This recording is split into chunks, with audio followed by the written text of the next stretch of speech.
Life has a peculiar way of leading us to unexpected crossroads. My story began not in a grand dramatic moment, but in the quiet monotony of routine. I had built my life around predictable days, work, home, and fleeting attempts to reconnect with family. Somewhere along the way, though, I became a shadow of the person I once aspired to be. It wasn't any single event that pushed me toward a new beginning. Rather, it was the accumulation of little realizations. A strained marriage, endless hours at work, and health warnings I naively ignored all contributed to a growing sense that I had lost control. When the memo came across my desk, it was as though the universe decided to shove me out of my stupor. As I scanned the contents of the memo, a cascade of unwelcome memories surged forward, ones I had desperately tried to bury. Amy, my ex-wife, whose betrayal had left scars I thought were healing, was now my superior, the head of my department. The irony wasn't lost on me. It felt like a cruel cosmic joke. While I had breathed a sigh of relief when our marriage ended, I hadn't anticipated its ghost reappearing in my professional life. Amy had always said I was a heart attack waiting to happen. She was right. My doctor warned me, but I didn't take it seriously, thinking I was just working hard for my family. Amy's ambitions were endless, and I was the one expected to provide, like I'd been raised to do. The mansion, the pool, the unused country club membership, none of it had brought us happiness. The woman who once held my heart was now poised to control my life once more. That was the final push I needed. I couldn't work under her, not after discovering all the men she'd been involved with. I finished packing my things, wrote my resignation letter, and left the office for good. As I walked out, I placed my resignation, phone, keys, and credit card on Megan's desk. "It's been a pleasure, Megan. I wish you the best. You're a valuable employee. Don't let her mess with you," I said. Megan raised an eyebrow. "So you're really leaving?" "Yes," I replied. "I can't work for someone I don't respect. She's ruined that chance." "I'm going to miss you, Sam," Megan said. "She's going to be furious when she finds out. I've been trying to keep quiet about your schedule, but I feel bad. I should have said something sooner." "Don't worry about it. You're just doing your job," I reassured her. I knew this was coming once the merger memo landed. There's nothing I've done here worth hiding. "Okay, but what do I tell her?" Megan asked, her voice laced with concern. "Tell her the truth. She won't be able to make a scene over that. Just stick to your values," I advised. Megan chuckled softly. I shook her hand and kissed it gently. "It's been a pleasure. I'll stay in touch." As I got into my car, a black limousine pulled up, and Amy stepped out with two well-dressed men. She looked every bit the professional, but I knew better. She was a high-priced escort with a title. Amy glanced around but didn't see me. I waited a minute, then drove off for the last time. I'd already settled everything, sold what I could, stored the rest. My doctor recommended a change of scenery, so I took his advice. 3 months of traveling followed, and eventually I found a small town near the void. The people were friendly, the fishing great, and the climate mild. I rented a 3-bedroom cottage by the lake with an option to buy. It was exactly what I needed to start fresh. Sitting on the porch, sipping a cold drink, I reflected on how Amy had taken my sudden departure. I decided to call Megan the next day to find out how things were going at the office. "Hey, Megan, it's Sam. How's everything?" I asked. "Sam, I was starting to think you disappeared off the planet," Megan replied. I laughed, enjoying the view of the water against my pontoon. "Not quite, but the scenery here is amazing. Wish you were here. What's going on at work?" "You definitely stirred things up," Megan said. "Amy's on a rampage, laying people off left and right. Kevin Paxton quit after a blow-up with her. She moved him from logistics to the basement archives. He hated it and resigned." "That's a shame. Kevin was great," I said. "What's she thinking? If she keeps this up, she'll ruin everything before she even starts." "How's she been with you?" Megan asked. Megan chuckled. "She's frustrated. Tried to fire me on the first day for letting you go before she had a chance to talk to you. I told her I couldn't stop you. And then she said since I had no boss, I should pack up. I told her I'd sue the company and her if she fired me. I mentioned your name and she shut up real quick." Megan laughed again. "Now I'm stuck as her secretary. I told her I expected a pay raise and she wasn't thrilled, but I got it." Megan filled me in on the latest drama. Part of me was glad to hear Amy's plans were falling apart. I left for my own peace of mind, but it felt good to know I'd shaken things up. Still, I worried about how it would affect everyone else. The next morning, I ran out of sugar, so I stopped by a small store nearby. As I walked out, I almost bumped into a young couple. Behind the counter was a stressed-out woman in her 20s. "Can I help you?" she asked as her baby started crying. Looks like Junior needs a feed. I'll take care of the customers while you handle that, I offered. She looked relieved. Thanks, Sam. I'm Vivian, by the way. I took care of the customers at the gas pumps, washing windshields and chatting, then returned to the store. A man was browsing the fishing rods. Can I help you? I asked. Just looking around, he replied. I'm on a business trip and got stuck here while my car's in the shop. He seemed like a businessman, and I almost saw myself in him. Noticing he was about to buy a cheap rod, I asked, Do you fish often? Not really, but I'd like to, he said. I smiled. I'm your guy. I convinced him to buy a better rod, promising he'd catch more fish and have more fun. I helped several more customers before Vivian finally got her daughter settled. Thank you, Sam, Vivian said. Things always get crazy when you least expect it. I grinned. It's like quantum mechanics. Don't ask me to explain it, though. Vivian's face twisted, and I quickly apologized. Sorry, I didn't mean anything by it. Vivian looked at me with sad eyes, a single tear frozen in the corner. Sam, it's not your fault. But I'm a widow, she said. Her husband, Greg, had been eliminated in a truck accident while on maneuvers with the Army Reserves. The worst part was that he never knew he was going to be a father. Bessie was likely conceived the night before he left. Vivian wiped away her tears. I think he would have been a good father. This place, the store, was one of his ideas. She gestured toward the building and the land. Over the next few weeks, I started helping out at the store whenever I could. Vivian was beautiful, and sure, I hadn't been satisfied in a long time, but it wasn't just that. It was about regaining my sense of self-worth. Amy's infidelity had shown me she didn't need me, that she didn't trust me to provide. That was the final blow. Vivian seemed to understand my need to help, and while she never directly asked, she was always appreciative when I did. Spending time with her made me feel good. She was fun, caring, and grateful, exactly what I needed. One evening, on my way home, my phone rang. Hi, you're lucky you're not Secretary Sam. You wouldn't last a day with your phone manner, Megan teased. Hey, Megan, I replied. I had to wait until I got home to call, she explained. I wasn't sure if that witch was tapping my work phone, but I didn't want to take any chances. Sam, you need to be on guard. Amy's got a private investigator tracking you. She asked me to put him on your trail. I couldn't say no, but I'm warning you so you can lay low. I sighed. Has she made it her life's mission to provocate me? I don't know, Sam, Megan said. She's been working nonstop, trying to turn things around, but it's clearly taking a toll on her. She looks 10 years older and has gained a lot of weight. Well, she can't be pregnant, I muttered. Maybe, but not by me, Megan laughed. I think it's all stress and too many trips to the freezer for ice cream. She's frantic to find you. She blames me for you leaving before she could talk to you. Jesus, I muttered again. Here's what I think, Megan said. Give her a week, then tell her a fake report came in saying they couldn't find you, but that your phone is real. Say you convinced me to talk to her. Are you sure? I asked, feeling excited by the idea. Sam, I really don't want to get involved, but you have to do what's best for you, Megan replied. Thanks, Megan. You take care of yourself first, I said. A week later, Megan texted me. PH no. 2BB today. Be ready for call. I laughed at her shorthand. The call came as expected. I answered, Yes, Amy, what do you want? There was a brief pause before she snapped. What's that witch, my secretary, been up to? I hung up. She called again. Damn it, Sam, Amy said. I hung up again. Megan answered the next time. Are you going to talk to her or not? Megan asked. I grinned. Tell that witch to be polite and she might get more than 2 words out. I'm done with her trying to control me. Megan laughed. Got it. Talk soon. 5 minutes later, Amy called again. Sam? She asked. Yes, Amy, what do you want? I replied. There was a long pause. Can I talk to you for a minute? She asked. I'm listening, I said. Another pause. Megan cried on your shoulder, Amy continued. What did she say? I asked, curiosity rising. Amy's great, Sam, she said. She's the only reason you're talking to me right now. If I were you, I'd be thanking her. So, what do you want? I asked, irritated. Amy sighed. I'm sorry, Sam, I've been under a lot of stress. Megan's been doing a good job, and I appreciate it. I knew she was trying to soften my frustration. Get to the point, Amy. What do you want? I heard Amy stifle a sob. Sam, I really need to talk to you. I need your advice. I thought we were a team, but you quit before I could explain anything. I snorted, annoyed. I saw the writing on the wall, Amy. Once I found out your company bought mine, there was no point in staying.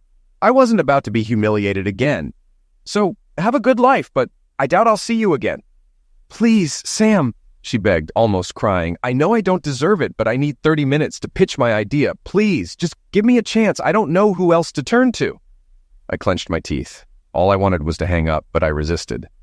After a pause, I said, "Okay, but I'm not chasing you. You need to meet me at my office.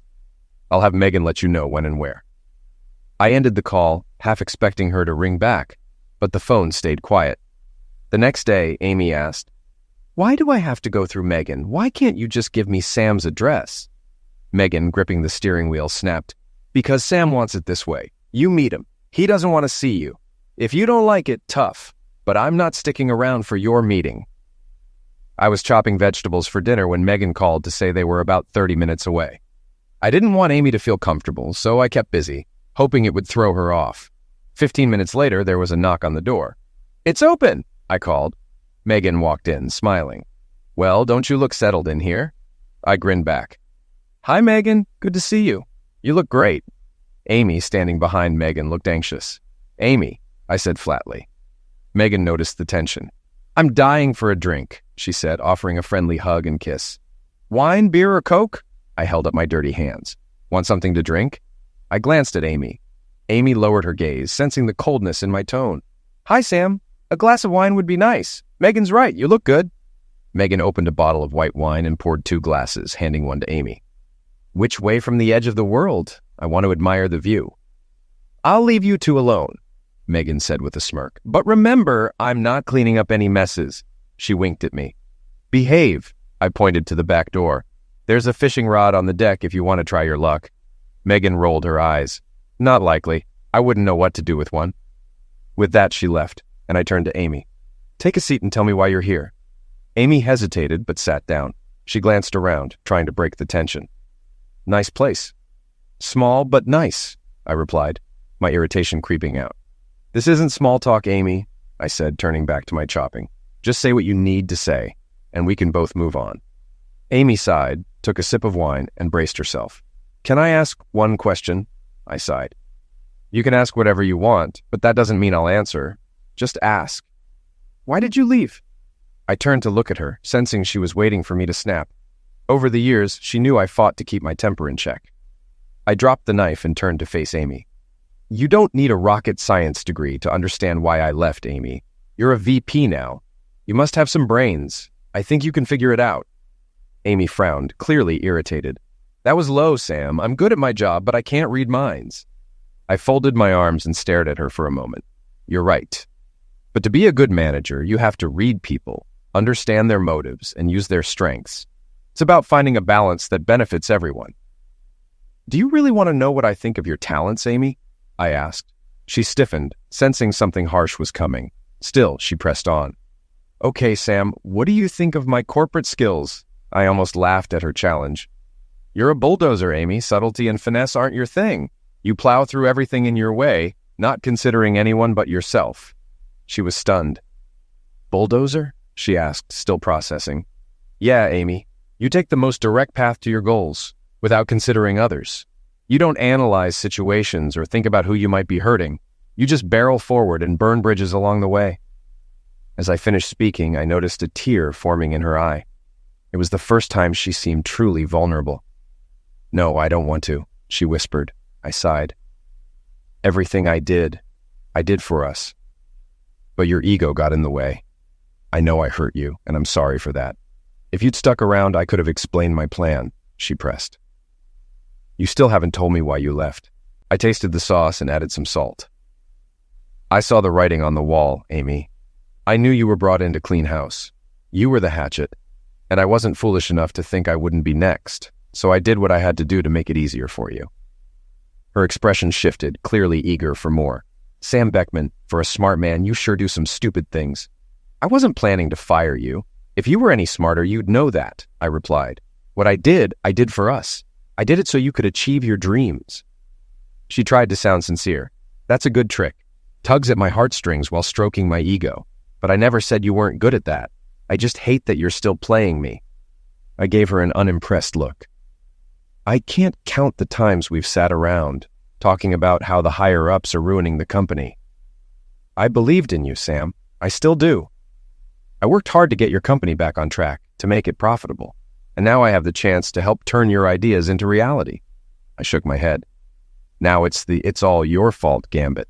You've left me to struggle on my own without ever giving me a chance to explain. I've been working nonstop trying to make this work. All I need is a little help from the one person who should understand me best. It's you, Sam. I need you. Together, we could make this happen. I'm not naive enough to think we'll get back together even though I dream about it, I said. But if we focus, we can build a solid business relationship and succeed. So how about we call a truce? Let's work together and show them we're a force to be reckoned with. Amy took another sip from her wine and leaned back in her chair, letting me stand there in silence. Her passion had faded, and now it was up to me to respond. I had finished the sauce while she spoke and was now putting the spaghetti water on to boil. My mind kept going back to the same thought. Et tu, Brutus. Betrayal. This was what I thought when I first heard about her using the company for her own gain. Amy was attractive, but those 3 words, good Amy, summed up her actions. A good manager considers everything before making a decision, I said. Let's say I buy into your plan. Why do you think I can be useful to you? Her eyes narrowed, annoyed by my question. I've already told you, she replied. I believe you're capable and respected enough to get the support you need. The obstacles you faced before were with upper management, but that's changed now that I'm VP. You don't see it, do you? I said, my voice tinged with sadness. Your very presence here has undermined my ability to gain support. You refuse to acknowledge your role in that. Others see it differently. Amy frowned. Have you ever wondered why it's hard to get people behind you? The rumors about your business ethics are well known by now, and I haven't said a word to fuel them. I could see her discomfort. This wasn't the conversation she wanted to have. People see you as someone who slept her way to the top, stepping on others to climb the corporate ladder, I continued. They know about our marriage, and it's the reason I couldn't work there anymore. When I divorced you, I kept my dignity and the respect of my colleagues. If I joined you now, it would be like saying everything you did was okay. I would lose their respect, and my work would suffer. Tears welled up in Amy's eyes, and I could see her belief in herself starting to crack. I don't believe you, Sam, she said, her voice trembling. I've worked hard. Jason wouldn't have given me the job if I wasn't capable. I shook my head, feeling a mix of anger and sadness. She still didn't see the truth. Did Jason come to you with the takeover offer, or did you push him into it? Amy wiped her eyes with a tissue and sat up straighter. It doesn't matter. I'm not Jason's puppet. So, you pushed him? I asked, raising an eyebrow. Yes, she replied, her voice firmer now. And he resisted at first. But eventually he let me present my plan to the board. I nodded. Just as I expected. The merger went exactly as I thought. Let me ask you, did Jason entertain you when he finally agreed to your proposal? Amy's eyes gave her away, and the sigh that followed confirmed my suspicion. Why would you think that? She asked, struggling to collect herself. I smirked at her reaction. Do you know why I was good at my job, Amy? I continued, leaning in slightly. Because I studied people, everyone I met, including you. The problem was, I let my feelings for you cloud my judgment. I trusted you blindly, and that mistake cost me. But my grandfather used to say, there's no point in getting older if you're not getting smarter. I paused for a moment, letting the words settle. I've learned to assess people by what they say, and more importantly, by what they do. If their actions align with their words, I know how to either work with them or around them. Amy sat still, listening intently, though her face showed no emotion. I pressed on. Knowing Jason's character, I don't think he cares if you succeed. If you fail, he'll distance himself and blame the board for approving your plan. She took a sip of her wine, still quiet, but I could see a flicker of realization in her eyes. If you succeed, Jason gets the credit for promoting a promising exec and boosting profits. He wins no matter what. Don't assume you have his support. He doesn't care if you pull this off or fail. So long as you keep him entertained, he's happy. You're on your own, Amy. A small fish in a big pond, surrounded by hungry piranhas. Amy gripped her napkin tightly. The fear was starting to show, but, true to form, she ignored the reality of her situation. So you don't think I can do it? She asked, her voice tightening. No, Amy, I replied. I don't think you can. I know you can't. Her anger flared. I could see it in her clenched jaw, but I pressed on. This would be a disaster. You'd go from VP to corporate oblivion. Where would your precious security be then? From what I hear, All you've done is create chaos, leaving everyone else to pick up the pieces. I wouldn't be surprised if the next shareholders meeting shows a 25% profit drop. You can paint it however you like, but it all comes down to why you started this in the first place. I took a deep breath, watching her carefully, then continued. You told me you loved me, that you were doing this for both of us. Amy flinched at my words, but she nodded. But deep down, it's about your own safety, not mine. If you loved me like you say, you would have tried harder to stop me from liquidating myself with work. She blinked, confusion crossing her face. What did you say? That I was a heart attack waiting to happen? I waited for her to think it through, then leaned in a little closer. You didn't try. And if you did, you weren't convincing. You just let fear take over, waiting for me to burn out. You could have threatened me with divorce, but you didn't. I know your infidelity played a part in all this. It's why I'm here now, feeling fine. I love you, Sam, she said softly, guilt lacing her words. You love me, but you were willing to watch me work myself to pass away. Does that sound loving? I said with a bitter smile. She couldn't argue, and she couldn't meet my eyes. I didn't mean what I said back then. I love you, even now, she said, her voice shaking. But I didn't trust her, not anymore. I regret a lot of what I said too, she added. I didn't buy it. I'm sure you believe it, Amy, but love doesn't change the fact that I can't trust you anymore, whether in personal matters or business. I'm ending this conversation, I said firmly. You've made it to the top, but now you're on your own. To climb higher, you'll have to wait for Jason to step aside. Your real plan is to solidify your position and go for the CEO role. Amy opened her mouth to protest, but I stopped her. You're using me, getting me to work myself into the ground for your own gain. I can't believe you expected me to follow your orders. When I kicked you out the first time, I thought it was clear I wasn't weak. But maybe it's my fault for not letting you fail sooner. Amy looked confused, torn between guilt and defiance. You're talking nonsense, Sam. You've got it all wrong. I sighed, exhausted. You've heard the saying, sometimes you have to be cruel to be kind. Well, I wasn't kind. I let you think I could be talked back into your arms, and I made Jason keep his promise to make you a VP. I didn't want to see you fail, even though you deserved it. I made a mistake by not cutting you off sooner. I stood up, checking the sauce. You wanted me to buy into your little love notes, but if I'd done what I had to, you'd be gone, starting over, hopefully a little wiser. That's what I'm telling you now. Walk away, start over. Tears streamed down Amy's face again as I spoke. You'll have to settle for a secretarial job, but that'll be better than trying to fight this. You'll be lucky if your job just involves licking stamps while some post office guy entertains you. I watched her, trying to speak thickly, but it saddened me to see defiance instead of humility on her face. I know I hurt you, Sam. I regret it every day. But what you just said is evil. You don't believe in me, yet I believe in you, she said, almost pleading. If you think that, then sit back and watch. I'll show you how it's done.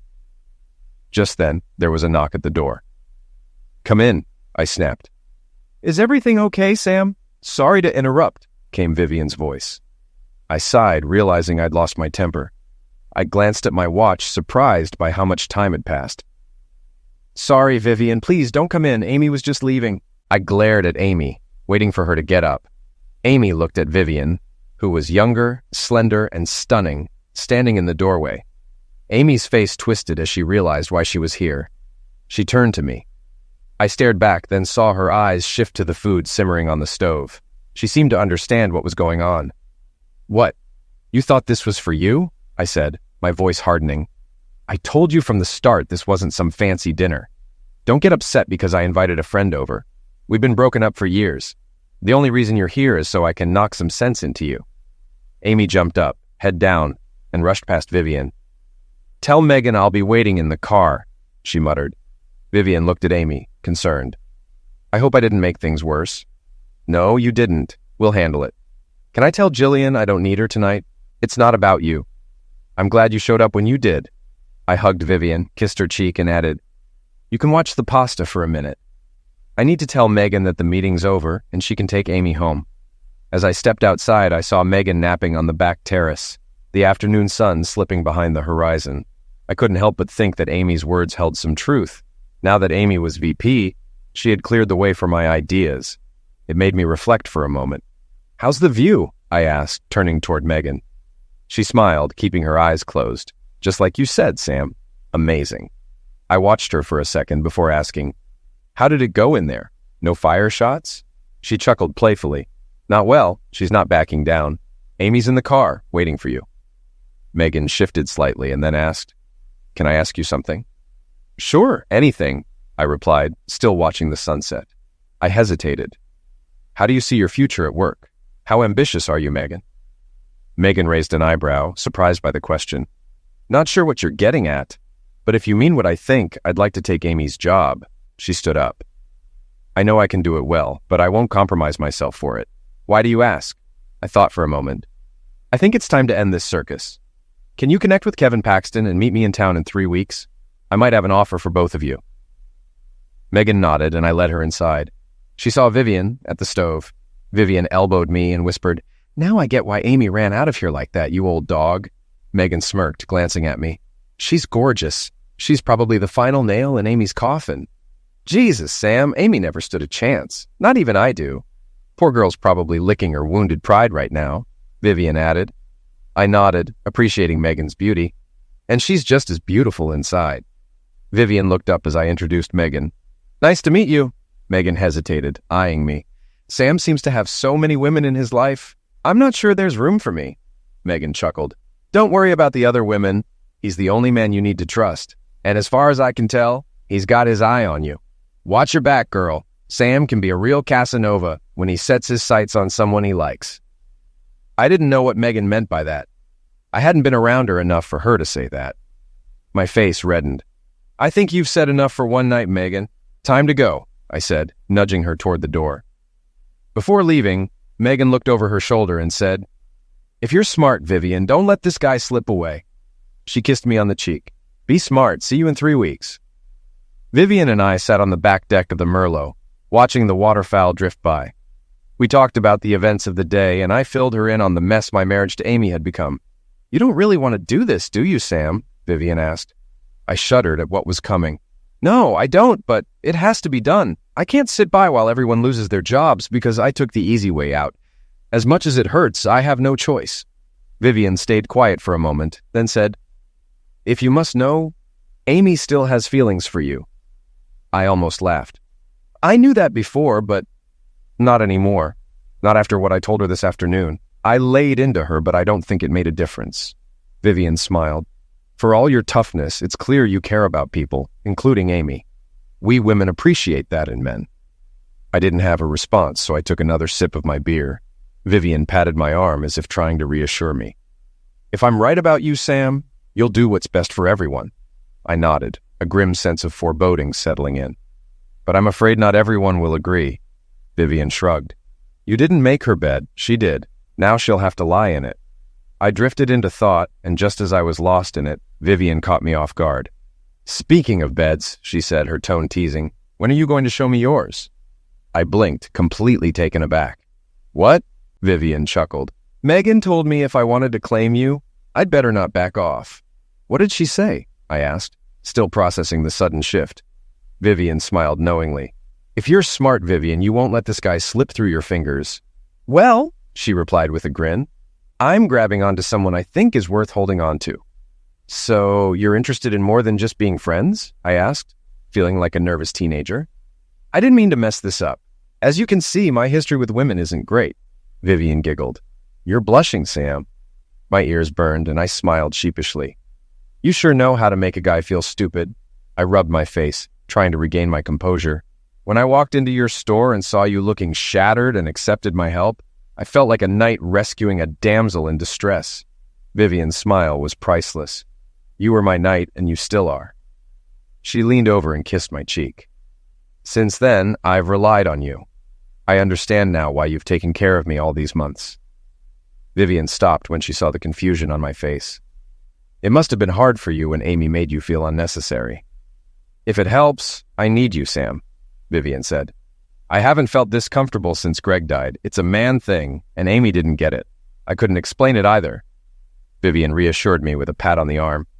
"You've been good to me, and I appreciate it. It wasn't until Megan caused a little stir that I realized I had feelings for you. So what do you say? Want to take it to the next level?" Vivian's expression was sincere, mixed with hope. "Well, madam, if you insist, I guess I'll have to show you my etchings," I said with a sly grin. Vivian's face lit up. "Forget the engravings. I'm more interested in what tool you use to make them." We both burst out laughing as she stood and headed for the door. "Race you to the bedroom." Later, when I walked into the restaurant, I saw Kevin and Megan watching me. Kevin stood and offered his hand. "Long time no see, old friend. You look 10 years younger," he said with a grin. I smiled and shook his hand. "It's good to see you too. I'm doing fine. How's life?" "Average to average," Kevin replied, still grinning. "But no complaints. No one listens anyway." I turned to Megan and kissed her on the cheek. "You look radiant, as always. I don't know what you saw in that brute, but I hope he treated you well." Megan laughed. "He may be rude, but I like the rugged type." I raised an eyebrow. "How do you know?" Megan smiled knowingly. "Because, like I told Amy, I'm a people watcher. I saw how you reacted when I asked Kevin to join us. You two would make a great team." Kevin grinned. "Speaking of that, what kind of offer do you have for us?" I chuckled. "Always straight to the point, Kevin. You'll never change." "Okay, business first, then we can relax and enjoy the food." As drinks were served, I started. The company is in serious trouble, and if nothing changes soon, everyone will be looking for work. As you both know, the options here are slim. I pulled several folders from my briefcase and handed the white one to Kevin. "If you disagree or have anything to add, feel free." As Kevin flipped through the folder, I opened another one. "Here's a list of people you need to get on your side. How you do it is up to you." Kevin scanned the folder in his hands. "You've clearly thought this through. Not only are you going after JPL and Amy, but Dobson Inc. and Jason too."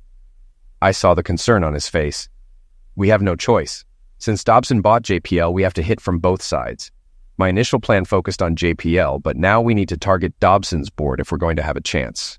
If you can get the board on your side and Megan works on JPL, we might have a shot, though it's a long shot."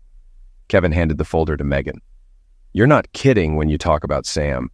Skinny is an understatement, more like anorexic, but I see the potential. I think we should involve Jack Deacon. He's a numbers guy, don't you think?" I suggested. I thought for a moment before responding. "Jack's a genius with numbers, but we didn't exactly get along. I don't know why, but he made it clear I wasn't his favorite colleague." Megan nodded. "I agree. Jack should be involved for the creative accounting. I'll talk to him and listen first." Kevin picked up the second folder and skimmed the list of names. "Not sure I could even meet some of these people, let alone bring them on board." I smirked at Kevin's doubt. "What do you think I've been doing for the last 3 weeks? There's one name, Slovak, that's crucial. If he's not on board, this plan falls apart." Kevin raised an eyebrow. "How did you become so influential?" "Influential? If I were that good, Slovak would already be eating out of the palm of my hand," I replied, handing him another folder. "This one's for the meetings you have scheduled minus Slovak." Megan glanced up. "Isn't Slovak Jerry Cambridge's uncle? Maybe he can help us get an appointment." Kevin and I exchanged a look. Kevin asked, "Can you figure something out, sweetie?" Megan smiled. "I have a meeting with Jerry tomorrow. I'll ask him then." I felt slightly better. "I've organized the times and dates for you. Things are starting to get messy, even at the top. I've outlined my concerns, but we need more details. We need everyone together to finalize this." Megan shook her head. "I can't believe Jason didn't see this coming. He knows everything's falling apart," I scoffed. "He just doesn't care. He's got Amy as a scapegoat. She's in for a nasty surprise when he stabs her in the back." Megan wrinkled her nose. "Amy's selfish, but she doesn't deserve that." "I agree," I said. "Jason will have to act before the next stockholder meeting if he wants to stay clean. We need to move fast and clean, impress the big shots, and we're in the clear." Kevin shook his head. "You seem sure we'll take your offer." I smiled. "Think about it. What do you have to lose if Amy can pitch her ideas? This will be easy for you. You haven't found a job that matches your skills, have you? I know you've got issues with Amy, and Jason's definitely not on your Christmas list." I nodded at Megan. "And she believes in you as much as I do. Just take the reins and I've done all I can. You just need to bring it home." Kevin and Megan laughed. "All wrapped up with a pink ribbon," Kevin said sarcastically. Megan frowned. "What about Jason? He won't give up without a fight, and he's got the power to destroy this before we even get started." I grinned darkly. "Leave Jason to me. You won't even have to deal with him. Just keep Amy distracted so she doesn't figure out what's going on and mess everything up." Megan smirked. "She's not a problem anymore. After your talk, she's so rattled she doesn't even know what day it is. Vivian really got under her skin, and she's determined to prove you wrong. You really messed with her head, Sam, Megan said with a grin. We continued our meal while finalizing plans. As we parted, we agreed to meet again in 2 days with others to discuss the final version. The meeting was tense. Megan and Kevin had gathered a group to help push things forward, including Jack Deacon, who was immediately hostile but listened carefully. Let me see the financials, Jack demanded, and we watched as he quickly scanned the pages, adding and subtracting with impressive speed. This is nonsense, Beckman. You can't back up these numbers. I held back my frustration and replied, They're estimates, projections. Jack smirked. Don't quit your day job. I've seen more accurate weather forecasts. It's time to put up the money. I knew I had to handle him carefully. Listen, Jack, I know we haven't spoken since Amy took over, but I know you're good at this, which is why you're here. You're the best. He puffed up, a little offended. I may be a worker to you, but I'm not so clueless as to miss when I'm being patronized. I gritted my teeth. That wasn't patronizing, but it's still true. I addressed the group. What are you all going to do when the next shareholders meeting comes around? I don't care if you agree with this plan or not. I can leave and go back to my life. You guys will be figuring out how to line up for unemployment. Jack, you're a genius with numbers, and you can land a job anytime. But what about everyone else? We need you to make these numbers work. Jack paused, then asked, So this isn't some scheme to get your wife promoted? I shook my head with a sad grin. No, Jack, she's my ex-wife, and she'll be lucky if she has a desk job after this. I regret how things ended, but I'm here to fix that. Whether this takeover succeeds or not, Amy and Jason are done. Jack scanned the room, then flipped through the folder again. You know, Sam, I've been doing a lot with nothing for so long. Now I have the chance to do everything with nothing. When's the deadline for this miracle? Kevin answered cautiously. By 3 o'clock tomorrow afternoon? Jack's eyes widened. Holy crap, even God would have trouble sorting this out by then. We all exchanged glances, starting to doubt the plan, but then Jack surprised us all. I want a sign on my desk that says, God, if I pull this off. Kevin grinned. I'll personally engrave it, and everyone can kneel at your feet if you get us those numbers by 3 o'clock. Relief washed over the room. Okay, folks, we're working overtime. Apologize to whoever you need to and get to work. Megan approached me, asking if she could bring in some of the typing group for help. It's your call, Megan. Take control now. I'm just here to answer questions, I said, handing her the reins. She glared at Kevin. Sam's right. You need to pull it together, honey, and show everyone they can rely on you. Within the hour, Megan had organized teams and started brainstorming ideas. Jack pushed back, but Megan snapped at him. I don't care how many people you need, Jack. Just get it done. Kevin chuckled. You were right, Sam. She's a little firecracker. I smiled at Kevin's pride. Never doubted it, I said, tapping my temple, then went to help. I walked into Jason's office, ignoring his shocked secretary. I'm sorry, sir, but you can't go in there. Jason waved her away. It's fine, Lynn. What's the Beckman invasion about? He asked, clearly annoyed to see me. That's no way to start a negotiation, Jason. I thought someone of your business caliber would know when to be more contrite. I had a sinister, almost fake smile on my face as I stood there. Jason leaned back in his chair, waiting for me to say something, but I didn't need to rush him. I knew well that in a standoff, the first person to speak loses. After a while, Jason broke the silence, sweat starting to form on his brow. Are you just going to stand there staring at me, or are you going to explain why you're here? He glanced nervously at his watch. I've got a shareholders meeting in an hour. Here's why I'm here, I said finally. I'm here to help you pack, you idiot. And where am I supposed to go? Jason's discomfort was obvious, and he clearly didn't like the direction this was going. I don't care where you go, just as long as you're gone by the end of the day, I said, a sly grin tugging at my lips. But if I were you, I'd head to the other side of the country. And what if I don't feel like going anywhere, huh? I'm just a few years away from retiring, and I'm not throwing away my golden retirement package for the likes of you. I shook my head, unfazed. You've got 2 options, Jason, I said coldly. You can get up, hand in your resignation, and walk away with only what's left in your pockets. Or you can stay and watch me tear your life apart, starting with your family. You'll be lucky if you have enough left for a cup of coffee. Jason scowled, clearly trying to find a way out. I did what you asked, Beckman. I gave Amy a shot at vice president, and now she controls JPL. So why the sudden threats? We've never even met, but I always thought you were a man of your word, so what changed? Why are you going after me now, digging up the past? I leaned in, planting both hands firmly on his desk so my face was just inches from his. You changed my mind, you fool, I said, voice low and menacing. I kept my part of the deal until you decided to break it. Now you're going to pay for it. You sabotaged Amy in every way possible. You let her stand before the board with a plan that you knew would fail. You thought you'd get rid of 2 problems in one shot. Set her up to fail and knew I wouldn't step in to help. You broke our agreement, and now I want what I'm owed. Jason wiped the sweat from his face as I spoke, his mind clearly racing to figure out how I knew all this.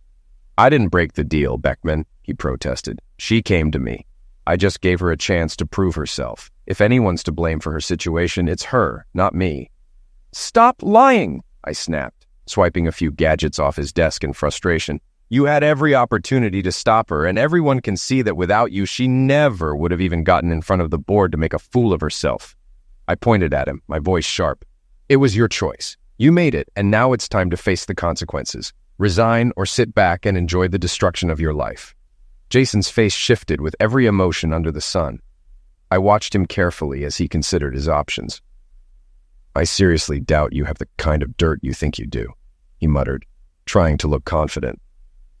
I smiled, watching as he mentally tried every possible escape route, only to find them all locked tight. You really think I've been sitting on my hands all these years? I chuckled.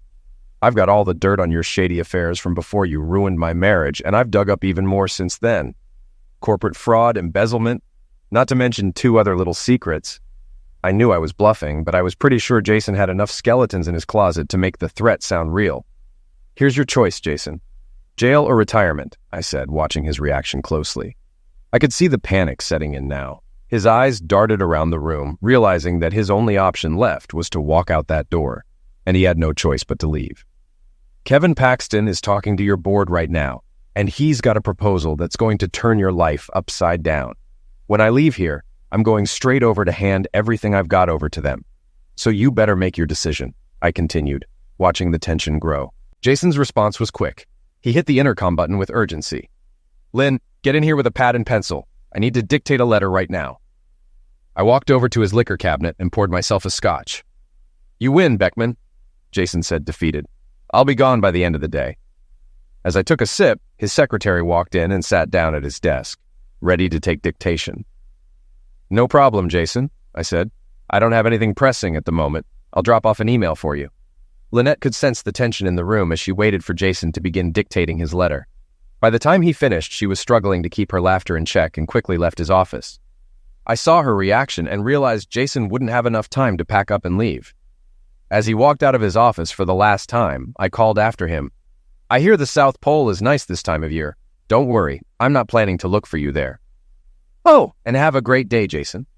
A few moments later, Lynette returned and hugged me. Thank you, Mr. Beckman. I can't tell you how much this means to me. I was taken aback. Wait, what exactly are you thanking me for? Tears welled up in Lynette's eyes as she calmed herself. Jason tried to blackmail me, she said, her voice trembling. He's been making advances. It started with subtle hints, but I was worried he was going to push harder if I didn't step forward. I can't tell you how grateful I am for what you did for me. I was seething inside at the thought of Jason's actions. I had been right. Amy had served her purpose, and now Jason was looking for a new target. I figured Jason's fate was sealed, and his marriage was on the line. If things go according to plan, I said, he'll only ask you to do your job and nothing more. He's a fair man who values loyalty. Lynette kissed me on the cheek again. You're officially on my Christmas list from now on, and I'll try to convince my husband to name our next son after you. She smiled. Thanks again for everything. She handed me an envelope. I've never had so much fun typing a letter before.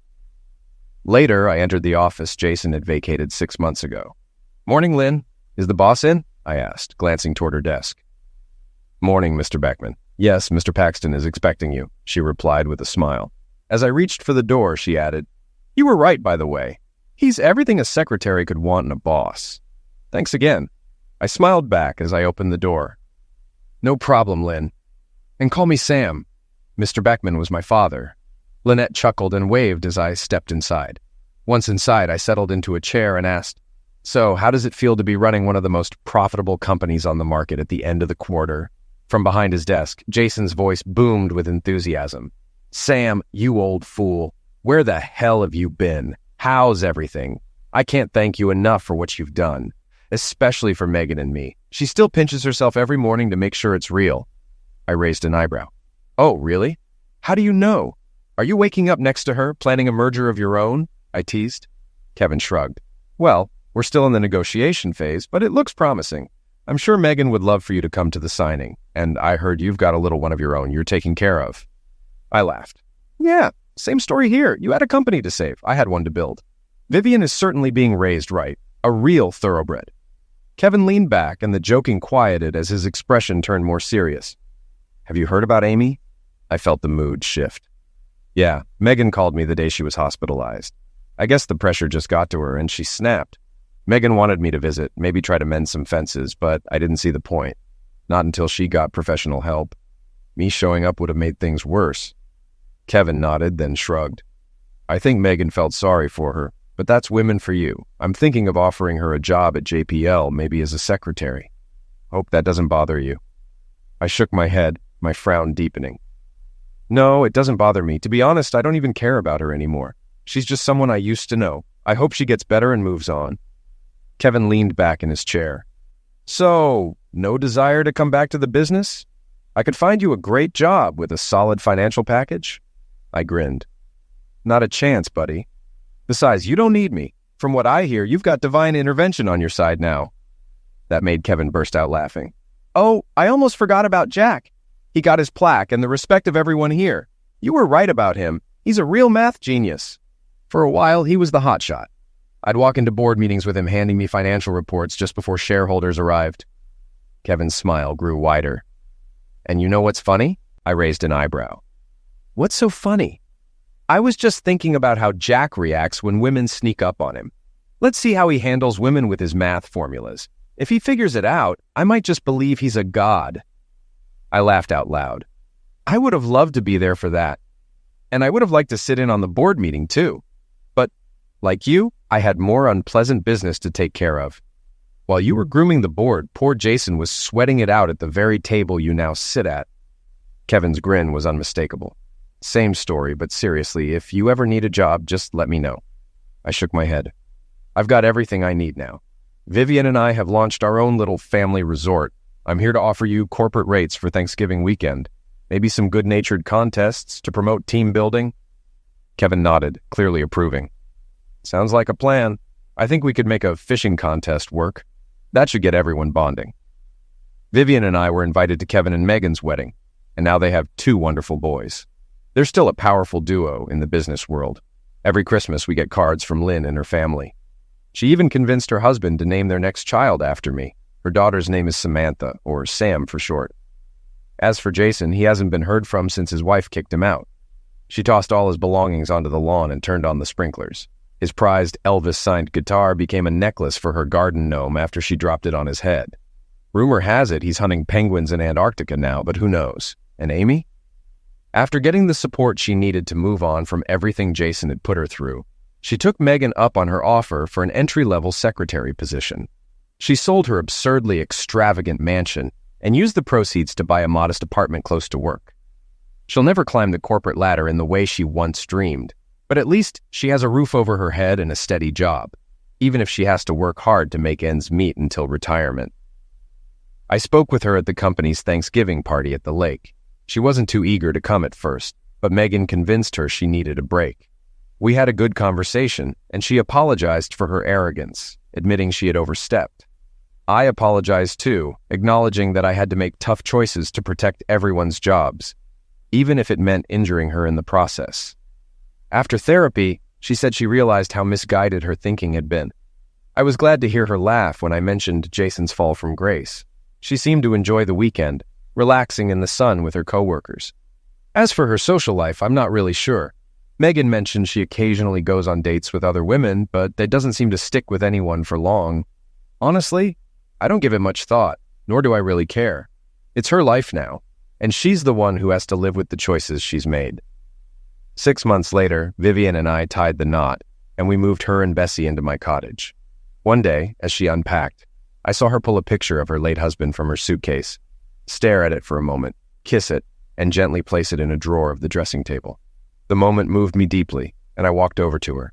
She looked at me, uncertain, so I pulled out a picture of Glory and placed it on the table beside hers. I think Greg would want to see his wife happy, well cared for, and loved, don't you? Vivian smiled through tears and hugged me tightly. You're a good man, Samuel.